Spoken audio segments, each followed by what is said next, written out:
Episode 2 of Mercy for None begins with a mysterious man in sunglasses meeting Chairman Ju-woon. Ju-woon asks him if there's anything he should know about Gi-seok's death.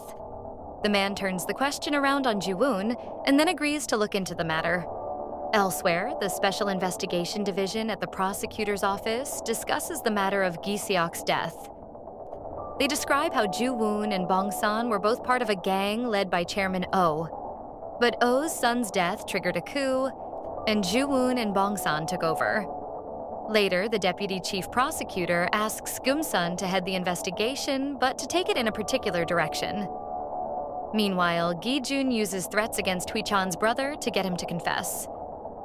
Hui-chan tells Gi-jun about the graveyard, a chat room to find runaway kids and hire them for miscellaneous jobs. That's where someone hired Hui-chan. Now, they've also hired a lawyer named Ms. Yoon for him. As lawyer Yoon is leaving the police station, Ki-jun gets into her car and questions her about the graveyard. She explains how it works and gives him the business card of the CEO, Sim Sung-won, who runs the business under the name Enclean. When Ki-jun can't find Sung-won at his office, he calls him. They seem to know each other, and Sung-won immediately looks worried. Someone arrives at his office to see his employees all beaten up, and the office in a dire state. Someone gets on his knees and tells Ki-jun he was simply following orders. After a punch or two, someone admits that it was Koo Jun-mo who called for the hit.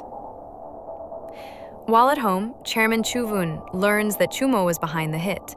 Manager Sung-chul wants the company to take action, but Chu-woon doesn't want a war. Kum-sun listens in on the conversation through a bug. As Sung-chul is leaving, he comes across Hae-bom, who also wants to take action against Chun-mo, but Sung-chul tells him to follow his orders. Before Sung-chul leaves the house, Kum-sun makes a cryptic comment to him that signals he heard the conversation between Sung-chul and Chairman Chu-woon. Meanwhile, manager Chun-seok meets Sung-won and asks if he told Ki-jun about Chun-mo. Sung-won admits that he did. The two chairmen meet, and Chu-woon reminds Bong-san about their deal after they split from Chairman Oh, that no one will cross the other, and if they do, they will pay. Bong-san doesn't believe that his son killed Ki-seok. Just as Chu-woon is warning Bong-san about Ki-jun himself enters the room.